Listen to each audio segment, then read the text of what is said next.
Okay, how about I get started? So it seems like we have a good number already, 75 currently and rising. So it's nice to see that many people joining us for today. First of all, welcome everyone to today's talk. My name is Stefano Albrecht. I'm an assistant professor / lecturer at the University of Edinburgh. And today we'll have the first talk in a series of talks on multi-agent systems research that takes place in the UK. And before we move to the talk, I thought I'd give you a little bit of background so you know what the context is. So first of all, just to let you know that we're recording the session and we'll try to put that up on YouTube on the Turing channel later. Okay, so this talk is organized by the Multi-Agent Systems Special Interest Group, which was formed after the UK Multi-Agent Systems Symposium, which took place, it just so happens it took place exactly on the day 1 year ago, and on the 24th, exactly 1 year ago. So that wasn't planned, it's a coincidence, but it's a nice coincidence. And at the bottom, you see the URL, which brings you, leads you to the website. And the picture here shows you that we had a nice attendance at the symposium as well. So let me tell you a little bit about what the Special Interest Group is about. We are basically organizing three things. First of all, we organized the symposium last year, and now we're following up on that with a talk series, which we are starting today. And we're hoping to repeat the symposium, but given the circumstances, I'm not sure when that would happen, perhaps next year, we'll see. The other thing we're doing is we're maintaining this virtual labs map on Google Maps, which you see in the middle here.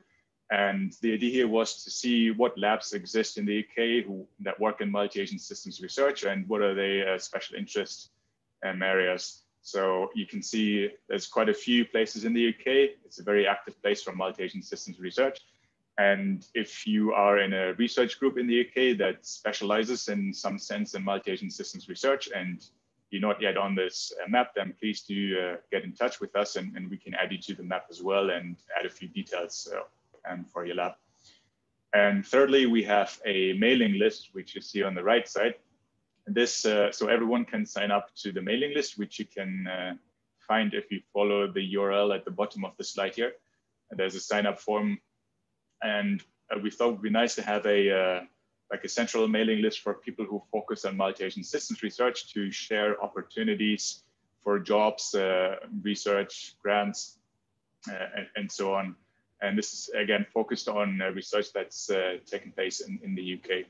So the Turing Institute in particular, as the National Institute for Data Science and AI, is in a really good place to provide a platform, like a central platform in the UK for people to come together and share their research and multi-agent systems research. And essentially, that's what we're trying to fulfill here.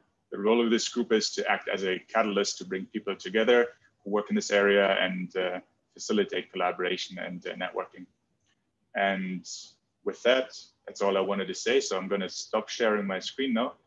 And then I'll hand over to our first talk today, which will be delivered by our two guests. So really, really pleased to have here today Allan Dafoe.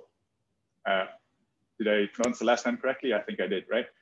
He's an associate professor at the University of Oxford. And he's a director of the Center for Governance of AI at the Future of Humanity Institute. And then we're also really pleased to have Hughes here, who was also, by the way, a speaker at the Mass Symposium a year ago. And he's at the Multi-Agent Systems Group at DeepMind. So big welcome to both speakers. And I'm now going to try and stop sharing my slides. And I'll hand over to Allan and to Ed. Great. Are you able to see my slide now? Yes. Perfect. Okay, well, thank you so much for the invitation and the introduction. It's really exciting for us to have this opportunity to share our thinking here.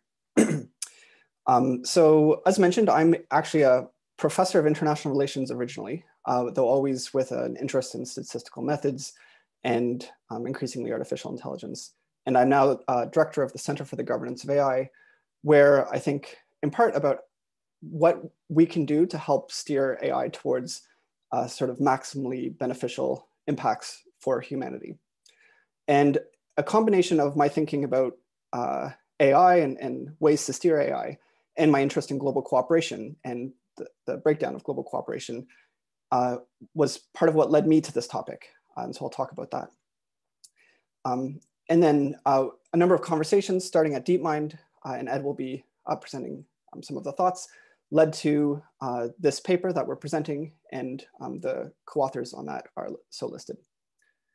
And then we also, following this work, organized a NeurIPS workshop, which I'll tell you more about, bringing in colleagues from a range of corners of artificial intelligence and computer science, and also social science. So that's an exciting result of these conversations. And you can find more about all of this at cooperativeai.com. Okay, so our argument, in short, is that it would be valuable for AI researchers to focus more explicitly on solving problems of cooperation, which we can define as situations where agents can mutually increase their welfare. Now, this could be scoped narrowly or in a broad way. And during this talk, we'll scope it primarily in terms of multi-agent research, but I think it can be useful to scope it in a broad way to begin. And so we can scope it to include machine-machine cooperation, depicted by the machines shaking hands, the robots shaking hands in the top left, to include machine-human cooperation, and also to include human-human cooperation, depicted here in the bottom left. Furthermore, this work will take on a number of different flavors. So some of it will look like trying to build AI agents, which are themselves cooperatively competent. It will also look like trying to build AI tools or infrastructure that better cultivate cooperative dynamics in the populations where they're deployed. So for that, you might think of social media or social infrastructure or platform that say is in part optimized to promote cooperative dynamics of the agents participating, or even say to find and build political consensus. This could be a thing researchers and companies work towards, and others. And finally, we think AI research can contribute just through insight that's relevant to cooperative dynamics. And to illustrate that, we can think of, say, insight into mechanism design or social choice. Okay, now why is cooperation important? So this may not need too much explaining, but it's, I think, worth being explicit. And I'm going to start with really making the extreme case for its importance with this bottom left image. So this depicts June 1946 in the newly formed United Nations, in this case it was the Atomic Energy Commission, deliberations between the world's leading powers about a proposal to have nuclear weapons and nuclear technology handed over to the United Nations. So in this case, the US actually put forward a proposal to hand over its own monopoly on a superweapon and on this incredible new technology to the United Nations. And the reason why world leaders were engaging in this discussion is that scientists, leaders, and global publics perceived a real risk from a nuclear arms race and hoped to avert it. Well, in this case, humanity failed its cooperation problem, but it illustrates the potential upsides and downsides of greater cooperative competence at the global stage. More broadly, we can think about a range of global challenges that are in part challenges of cooperation, ranging from pandemic preparedness and coordination, global trade, preservation of biodiversity, reducing inequality, climate change, economic development, and reducing ongoing risks from war.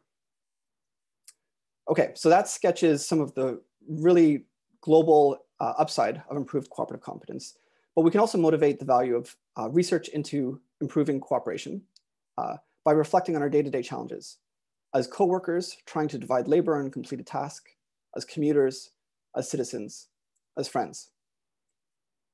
Okay. In all these roles, there's some opportunity that we can make ourselves mutually better off, but we often fail to achieve this.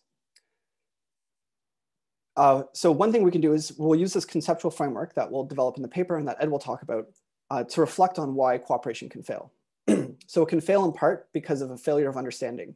One agent misunderstands the preferences, the beliefs, the capabilities of another agent. Or maybe as humans or as organizations or the AI systems will have some difficulty clearly or credibly communicating with each other. Or perhaps there is a cooperative arrangement that can be reached, but we lack the commitment mechanisms to bind ourselves to it.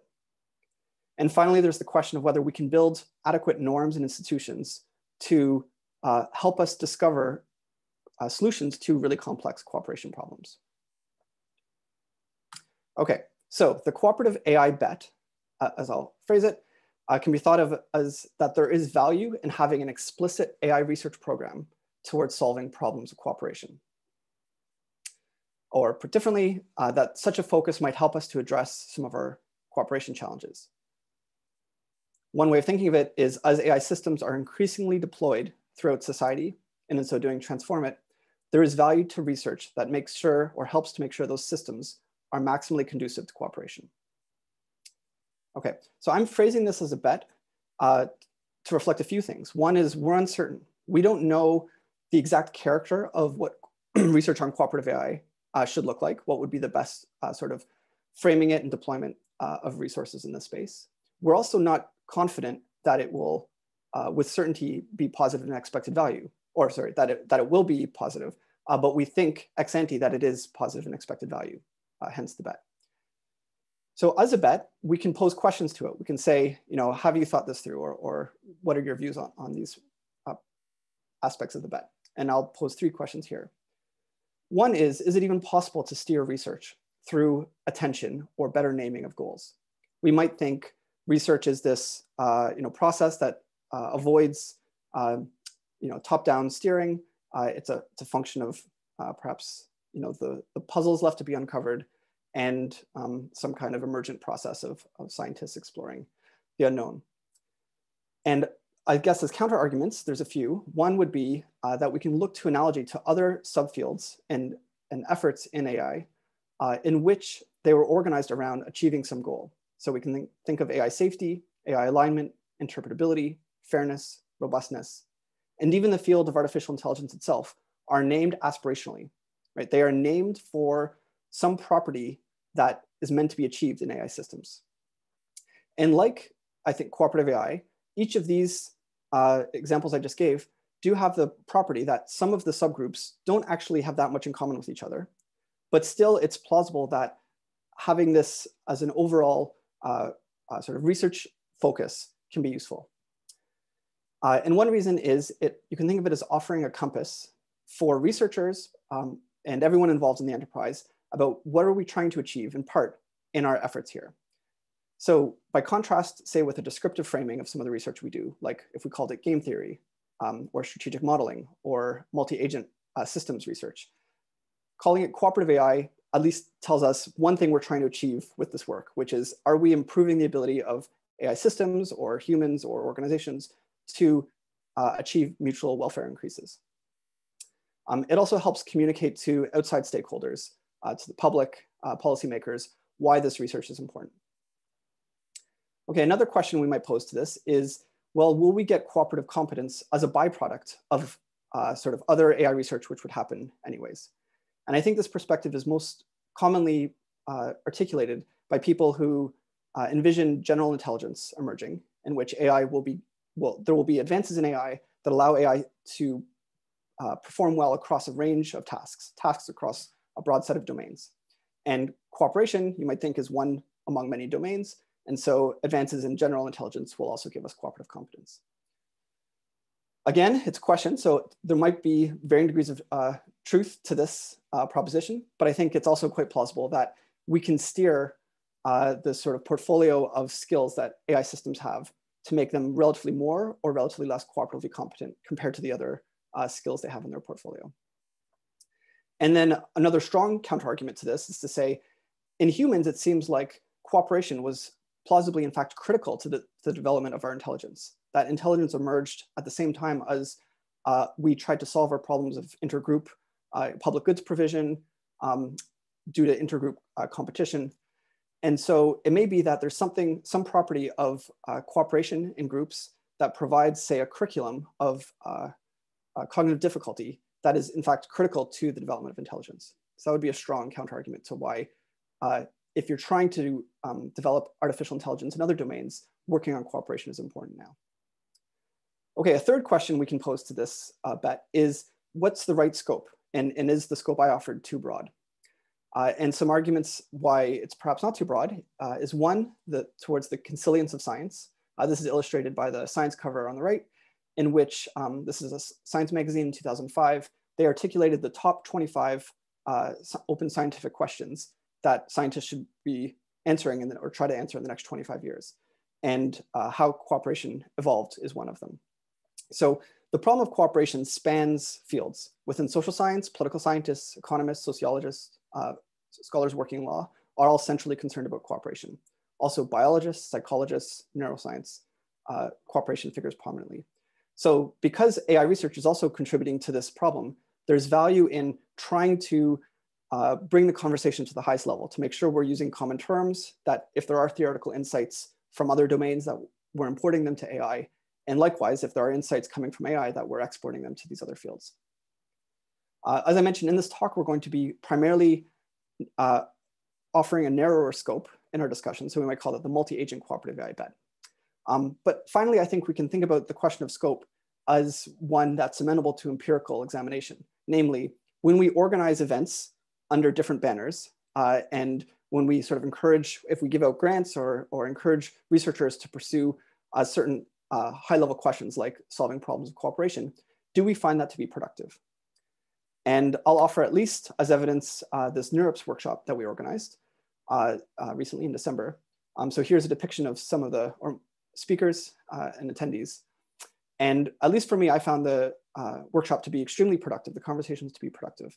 And notably, we have prominent AI researchers here, but also social scientists, James Fearon, myself, Gillian Hadfield, William Isaac is trained as a political scientist. And so anyhow, we can put this up to empirical examination. It's worth remarking, some of you looking at the slide may perceive that everyone is trying to talk over each other at once, which is not especially cooperative. This is an illusion of us screenshotting people in the midst of their talks. So people were much more cooperative in communicating at the workshop. Okay, so now to delve into the multi-agent perspective on it. So there's been a lot of progress that's happened in AI through work on two-player zero-sum games, or in other words, in games of purely conflicting interest. These games have certain advantages for our study, namely the Nash equilibria are much more tractable to uncover, but substantial limitations, namely there is no possibility for cooperation in these games. And that cashes out in a number of ways. For example, if you add cheap talk communication into these games, it does nothing because the players have no reason to communicate, no reason to listen to each other.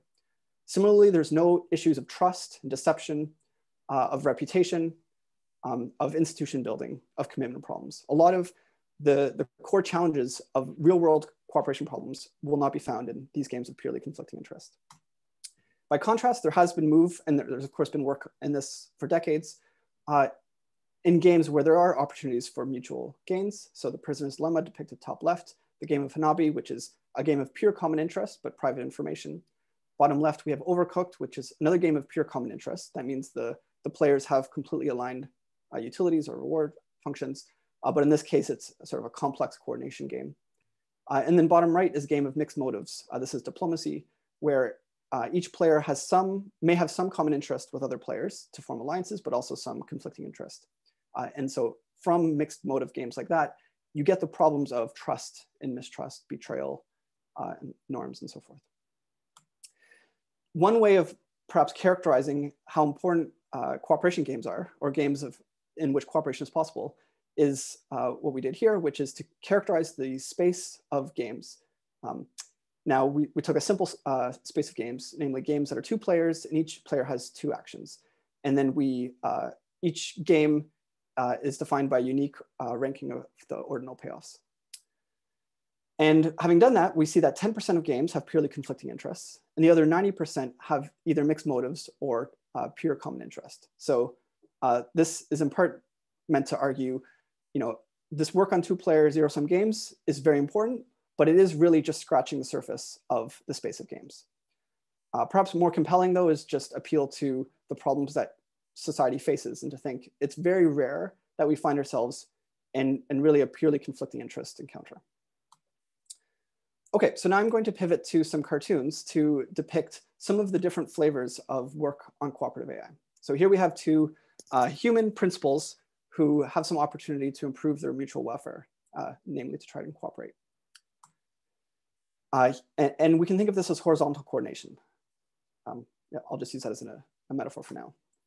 Here we have a human principal who's trying to develop an AI system to carry out the human's interests. And so this is sometimes called alignment, or you can think of it as AI safety research. So we don't want the system to misbehave. And we can think of this as vertical coordination, where coordination is an attempt to move to the proto frontier for the relevant actors. Here, the relevant actor is just the principal, and then here it was these two human principals. And one argument is that we can think of these two sort of characterizations as exhaustive of the space of how we solve coordination problems. They're either a vertical coordination problem or a horizontal coordination problem, or some mixture. Okay, so we might find ourselves in a world where human principals have AIs that serve as aids, tools, or even agents that would be delegated to. And still we have this cooperation problem. So this might be, say, two drivers who have a proximity alert. The AI is providing a proximity alert if the cars are getting too close. And so that provides a little warning. However, as the AI human team becomes more effective, the cooperation locus could move down towards more of the team. And then ultimately, in domains where the AI is best kind of let loose to act as a delegate on behalf of the human, then the cooperation locus could take place between the AIs. And to illustrate that with a near-term situation, this might be self-driving vehicles that are trying to negotiate merging on a highway. Okay, we can think of cooperative AIs in part providing, say, tools. Here's a language translation tool. And a tool could be consistent with this diagram, where each human brings to the table their own tool.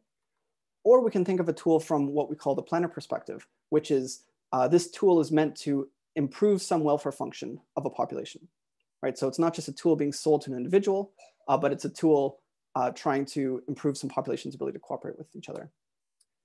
And then as the AI becomes ever more capable, maybe it has something more like a utility function or welfare function that it's maximizing, and more powerful policy levers, then we can think of it as a social planner. And so this might be, say, an AI that's helping to optimize tax policy. There is this interesting property that the individual perspective, which is what's depicted here, and the planner perspective depicted here, merge in a sense for AIs that are especially competent at, or any agent that's especially competent at cooperation. Because solving this cooperation problem in some circumstances and from a certain perspective is analogous to the problem that the planner faces, namely, how can we jointly optimize our welfare, right? So a good AI agent acting on behalf of an individual human principal would solve the planner problem. It would say, if we were to maximize our joint welfare, how would we go about doing that? And then finally, the real world cooperation problems are, of course, much more complex. You have humans interacting with organizations, and then all different flavors and constellations of how humans and AIs will interact. So with that, I'll turn it over to Ed. Thank you, Alan. So just as I share my screen, let me also extend my thanks to Stefano for organizing this. It's very exciting to be a part of this new series of seminars, and hopefully, with any luck, my screen is now visible to you. Do shout if it's not visible. Yes, I'm going to talk you through. We can see a screen, but it's a bit cut off on the left. I think. Okay, thank you. Not sure if you need to move the focus a little bit, perhaps. Let me try this again. Let me try presenting maybe my full screen rather than the tab. Thank you for bearing with the magic of Zoom.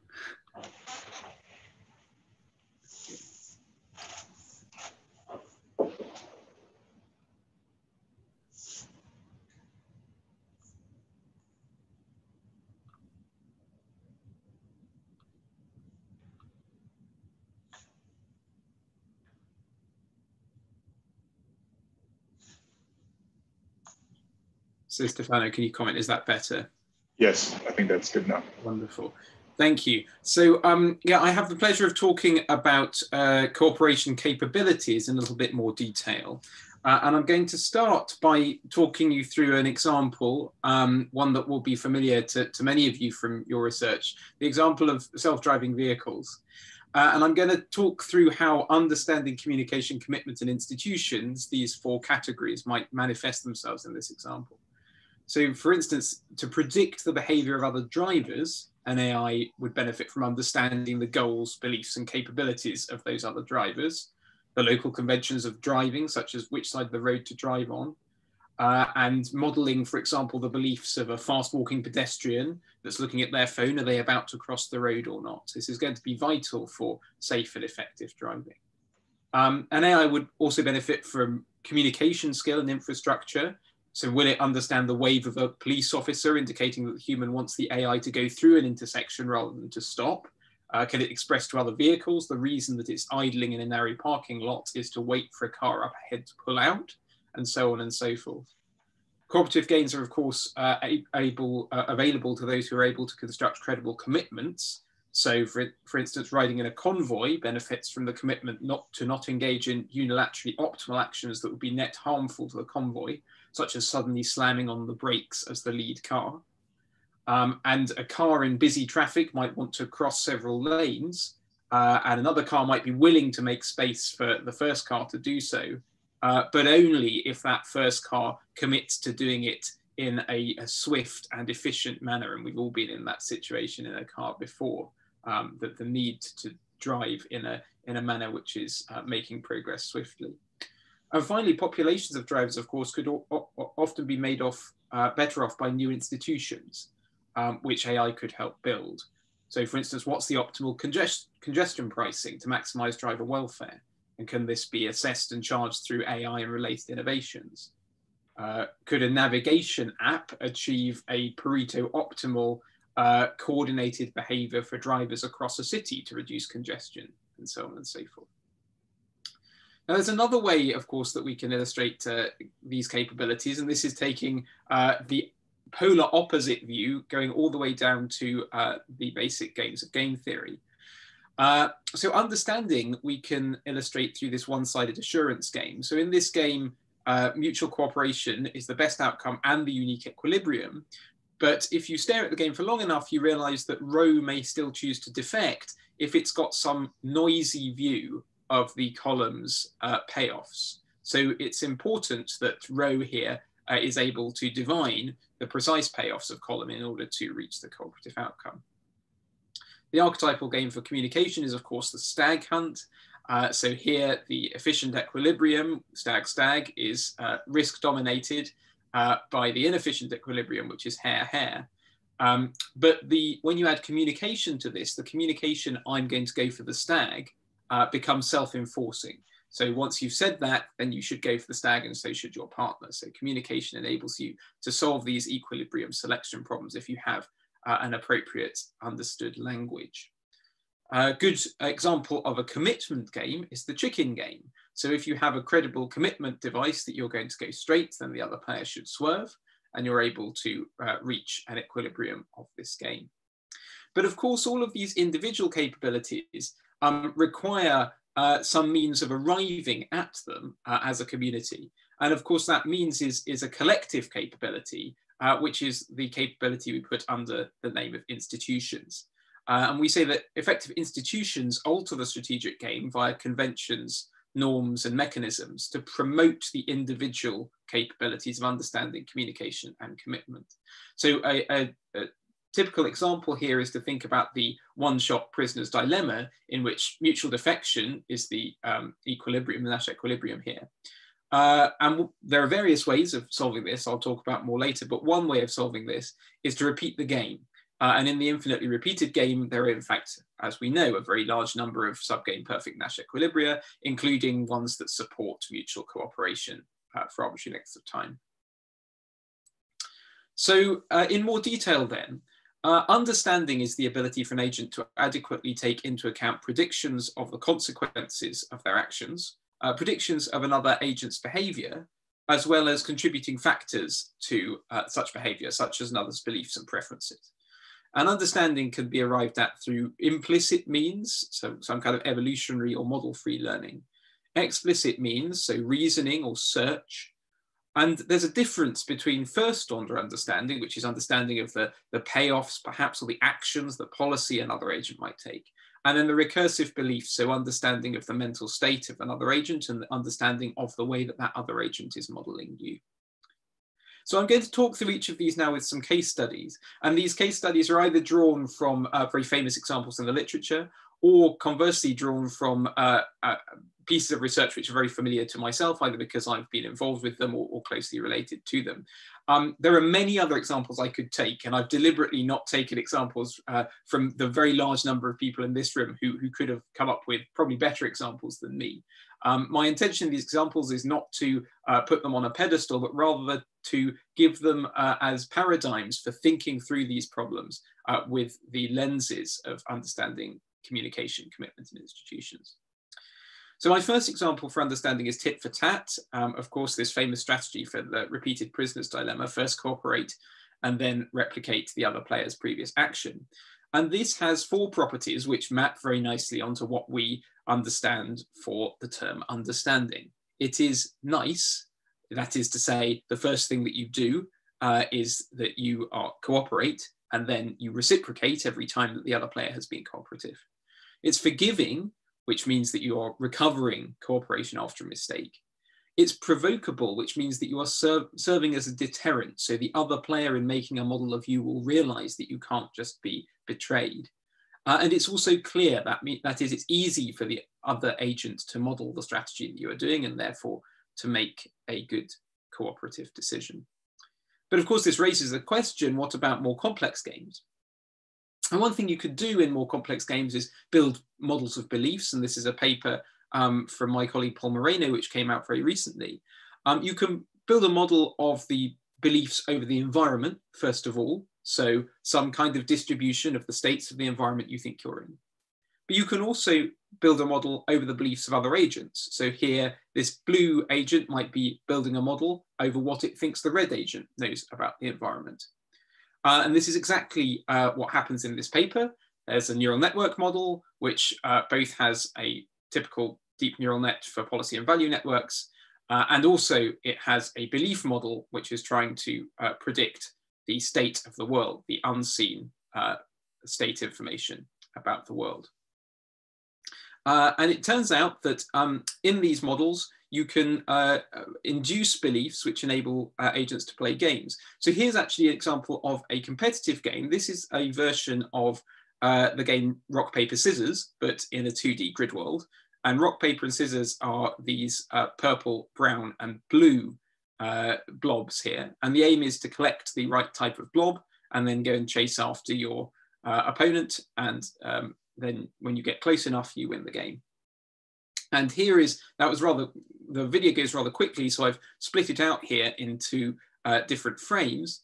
So at the start of the game, we have these light blue and dark blue agents. The light blue agent is in fact just a specialist agent who's going to collect these blue blobs, which are the scissors blobs. And the dark blue agent is an agent with this belief model. And the agent with the belief model first waits for the scissors blobs to be collected, realizes that it's facing a scissors agent, and then down on the bottom left goes and collects the brown blobs, which are the rocks, and then goes and chases after this specialist agent. So it's able to learn to behave in this adaptive way. But of course, this is a competitive game. So what about cooperative games? And I think that's what brings us to the boundary here, that these belief models in deep neural networks haven't yet been extensively applied to cooperative games. Of course, there are many examples of belief models, for example, Bayesian belief models that have been applied to cooperative games. And these are the kinds of things that one may be able to lift to yet more complex scenarios with deep learning and deep reinforcement learning. So in summary, prior work in understanding includes game theory, representation learning, cooperative inverse reinforcement learning, for instance. And example open problems that this community may be able to study include better understanding in mixed motive games, advances in computational theory of mind, and improved strategic reasoning in complex multi-agent interactions. So of course, understanding is one way of arriving at cooperation, but it tends to be a rather inefficient way of arriving at cooperation as compared with communication. So if I'm merely having a conversation with you based on your body language or the policy you're taking, and you're really ignoring me otherwise, then that is not the most effective way that we could be cooperating. I would be enormously helped if you were engaging in some kind of communicative, ostensive actions which were enabling me to infer your policy, infer your intentions, and coordinate with you. So we define communication as insight into the other's behavior, intentions, preferences, and knowledge that is better than indirectly gleaning insight from interaction or observation. And in the paper, we talk about various aspects of communication. The fact that communication requires some common ground, some language, either implicit or explicit, that we have a common meaning attached to. The quality of communication depends on channel properties, for example, latency and bandwidth. And of course, mixed motives makes communication more difficult because it gives these incentives to misrepresent. So the case studies here, one of them is the game of diplomacy, a game which has been a grand challenge in AI for a number of years, at least coming up for 30 years now, if not longer. And it's a 7-player board game. Each player controls the armies and fleets for European power at the start of the 20th century. And the aim in this game is to be the last individual standing, to have got more than half of the world. But of course, you can't make any progress in this game without making agreements and alliances with others. And to make those agreements and alliances, there are various levels of communication. Humans, of course, tend to use free text. But in this paper, in 2008, there was a categorization of the different levels of communication that one might be able to examine within this game, all the way from no press, that is no communication other than communication through one's movement actions in the game, all the way up to free text. And recently, the no press version of the game has received an amount of attention, particularly by some work inside of DeepMind, also by some work at Facebook AI, for instance. And all of this work suggests that the no press version of the game can be solved either by complex search methods or by population methods that enable you to play against a large number of players and grow that population. But of course, that leaves the question, what about the full press game? And again, there is the boundary of where cooperative AI may be able to make a dent in this problem. Another case study is, of course, emergent communication. And this is a very large field now. It's been really blossoming in the last 3 or 4 years. And I'll take an example from a little bit earlier in the field than now, which is this paper by Igor Mordach and folks at OpenAI. And in this paper, agents had a cooperative problem to solve. Each agent was given a goal for another agent and had to communicate that goal in some domain-specific language that they provided. And they came up with a self-play deep reinforcement learning system that was able to achieve this. And you can see in the video on the left that the agents are capable of communicating in this language to enable the partner to reach the correct goal. And here we have the blue agent, for example, going to the red goal. Here we have another example. And in a sense, there is a kind of general capability here between these agents to communicate the correct goals. But this general capability lacks something very important, which is ad hoc communication. So these agents were trained together to do this. But of course, in the full problem of cooperative AI, we'd like our artificial agents to communicate with previously unseen partners. And Hanabi has emerged as a grand challenge for this ad hoc communication in a simple card game. And indeed, there exist other challenges that have been in the community for many years. The RoboCup soccer ad hoc challenge comes to mind if you want to go down the robotics angle. So in summary, Prior work in communication includes negotiation protocols, communication equilibria, the emergence of simple communication and multi-agent learning, and of course, large language models. But there remain many open problems and where cooperative AI can have a major impact, such as automating negotiation in complex open domains, moving from language models to intentful models, so models which condition text on the intents or on aspects of the context around them, and the emergence of much more complex communication, including ad hoc communication. Commitment then goes one beyond communication again, and it addresses a different type of cooperation failure. So one type of cooperation failure is informational failure. That's addressed through understanding and communication. Another type of cooperation failure is a commitment problem. That is a problem which requires the ability to make a credible threat or a credible promise. This is crucial for cooperation in everyday life. In fact, commitment devices are entirely ubiquitous. Here are two examples that are often used to illustrate this. A mythic example is Odysseus tying himself to the mast to avoid the siren's lure. And of course, a modern example, one we all need at the moment in this pandemic, is that program that forces you to take a break from your screen for 30 seconds to make sure you don't sit there for 3 hours without resting your eyes. So commitments can be unilateral or multilateral. They can be conditional or unconditional. And often they require some kind of delegation to a trusted third party. But this is not always available. And that's where we will make the link finally to institutions shortly. So two case studies at very different levels of abstraction. Of course, coming back to the prisoner's dilemma, often the case study for so many of these. A unilateral conditional commitment device is a potential solution to the one-shot prisoner's dilemma. So assume that player A commits to playing C if and only if player B plays C. Then player B's best option is to cooperate in this scenario. Taking this from the game theory to the national US politics space, there's a thing called the National Popular Vote Interstate Compact, which says that US states should conditionally commit all their electoral votes to the winner of the popular vote, conditional on the majority of electoral votes being so committed. I checked this morning, I think so far 37% of the electoral college votes have committed to this, and you can see the status of the ones committed in green and the ones considering it in yellow.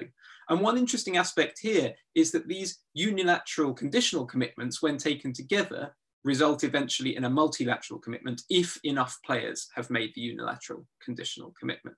So this is, in a sense, a very remarkable thing that could happen via unilateral conditional commitments in a country which is famous for gerrymandering and the complexity of the political system there.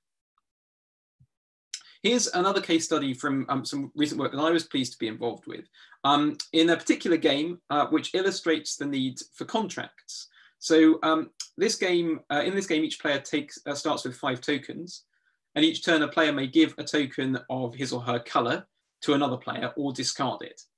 And the player, they play a fixed number of turns, such as 5 turns here, and the winner's the richest at the end. So clearly, the equilibrium here is to always discard because you don't want to help any of the other players. But of course, if you team up with another player, you can remove a player from the game. You can make it impossible for them to win, and then you could have a better draw, a 2-way draw rather than a 3-way draw.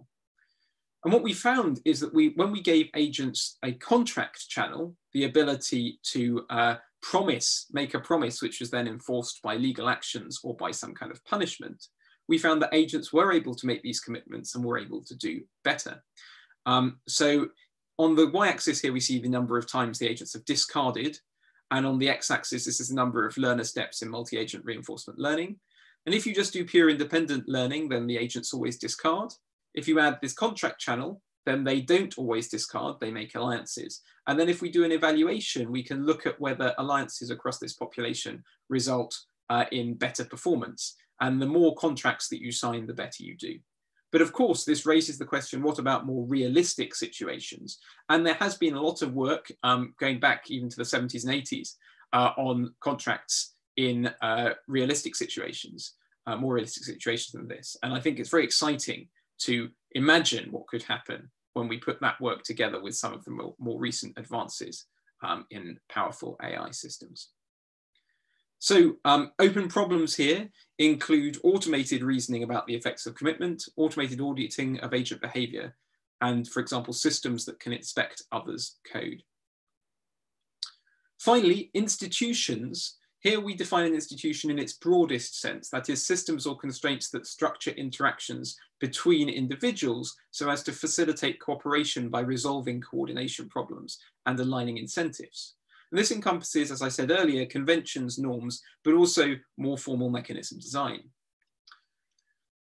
Institutions then are these collective capabilities that provide the additional social structures to support cooperation.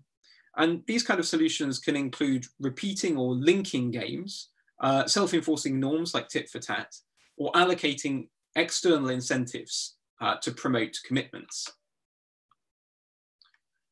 Of course, institutions are enormously variable, and in a sense, this is the richest part of cooperative AI. Institutions might be emergent or designed, they might be informal or formal, they might be centralized or decentralized. And of course, these are not rigid categories, and the way in which institutions emerge, the best way that they might emerge for the purposes of cooperative AI remains a large open problem. And here's just one example of the way they might emerge, some work by a colleague of mine, Rafael Costa. And in this game, agents could collect 5 different berry types, but they have different preferences for these berry types. And agents can plant berries of their choice. The more berries of a given type there are in the environment, the faster they become available. So in this situation, a convention arises to agree on a particular berry type. And interestingly, the agents learn to enforce this, even if that's not their preferred type. So by setting up a game appropriately, these model-free conventions can arise. But of course, this raises a question, what about using this for mechanism design, where we could have an impact on the world? Is this toy problem really close enough to something that would allow us to make a recommendation about how norms and conventions might be designed for real world systems, and how can we bridge the gap between this and that? So the prior work here includes mechanism design, social choice theory, agent-based modeling, and so on. And open problems: can norms and institutions emerge among self-interested artificial agents? Can artificial agents learn to recognize and follow norms? And finally, can AI devise new norms and institutions that lead to better outcomes, not only for the agents themselves, but maybe also in collaboration with humans? And with that, I think, Allan, I'm passing back to you. Great. Yeah, and Ed will use your slides. Ed, can you keep sharing? Sure. Yep. So we're really looking forward to your comments and questions and engagement. So the good news is we have, 1.5 slides left. Okay, in any research program, in any development of science and technology, there are potential downsides. And we think it's important to reflect on what those might be and to try and name them.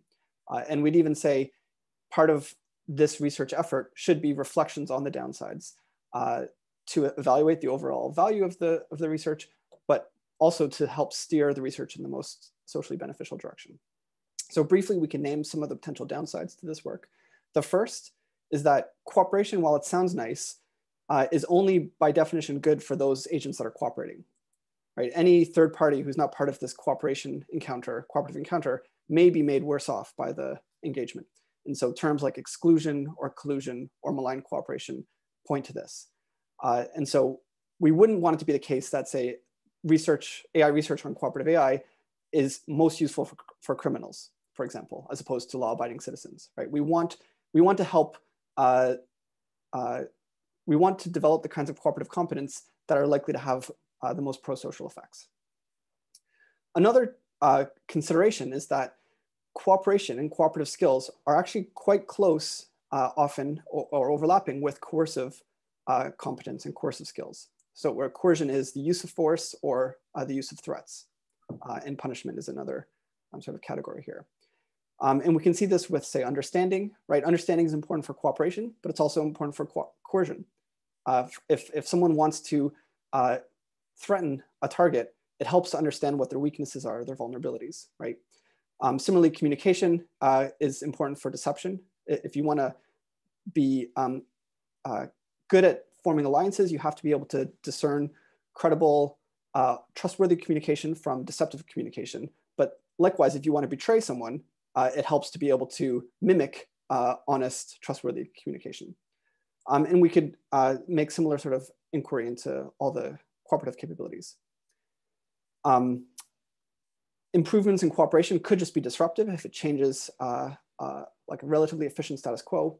And then finally, there's this interesting puzzle or paradox or phenomenon whereby it seems that often cooperation emerges from higher level conflict. So the emergence of cooperation amongst humans has arguably happened because of intergroup conflict. And similarly, the emergence of effective states, state bureaucracy, and so forth, arguably emerged from interstate conflict. And so this suggests that to learn cooperation, it may be really useful to have this intergroup conflict that produces a curriculum for learning. And if that's the case, then we are again in this situation where it may be hard to learn cooperative skills without at the same time learning skills that are useful for conflict and coercion. Okay. I do think though that there are, and we do think there are ways to do research on cooperation which are sort of biased towards pro-social impacts. And here are just some conjectures. Oh, sorry, here, you can't see my cursor. The third sort of paragraph lists some conjectures of kinds of cooperative capabilities that are more biased towards cooperation than towards other coercion or punishment or conflict. For example, cheap talk communication. Innovations in that seems like they're cooperatively biased because in situations of purely conflicting interests, a receiver can always just ignore the cheap talk channel. And so it seems to be a case that innovations in that should help agents in good faith who want to achieve cooperative relationships to achieve those. And it's unlikely to help agents who are interested in coercion as much. And we could talk about some of these other reputation systems, honesty norms, building commitment devices that only work in multilateral settings as opposed to unilateral commitments. We'll also offer this hypothesis that while any particular gain in cooperative competence could on net be negative for society, broad gains in cooperative competence are probably on net beneficial. And the argument, there's a few strands of this argument, but one is that the direct effect, as mentioned, is always positive. And so it's only the indirect effects, the second order indirect effects that are negative. And so if you do elevate sort of all of society's cooperative competence, then the hope would be the first order effects outweigh the potential negative externalities of the second order effects. There's a number of other arguments tied up in here, but just to conclude, humanities, we sometimes forget it, given the news and given recent challenges the world has faced. The humanities is actually on a really great trajectory in terms of decline in war, decline in infant mortality, improvements in all kinds of measures of well-being and participation. And it's hard to know exactly what's driving this positive trajectory, but plausibly part of it is improvements in cooperative competence across humans. And so part of the cooperative AI bet is that AI research can play an important role in continuing these trends. So next slide. So to summarize, here's a slide. I won't talk through it, but I'll just leave us with some questions, which is, how can a cooperative AI conversation be most productive? What are the questions here, the conjectures, the research directions that we think will be most productive? And another way of phrasing this are, what are the conversations that aren't happening at present that ought to happen? So this can be conversations within multi-agent systems research, but also conversations across different AI communities and conversations with other scientists and other sciences. So thanks, we really look forward to your thoughts. Excellent, thank you very much, Allan, and a really nice presentation. Perfect start to this talk series as well. So thank you very much, nice talk. So now we have some time for questions. Before we start the questions, let me just stop the recording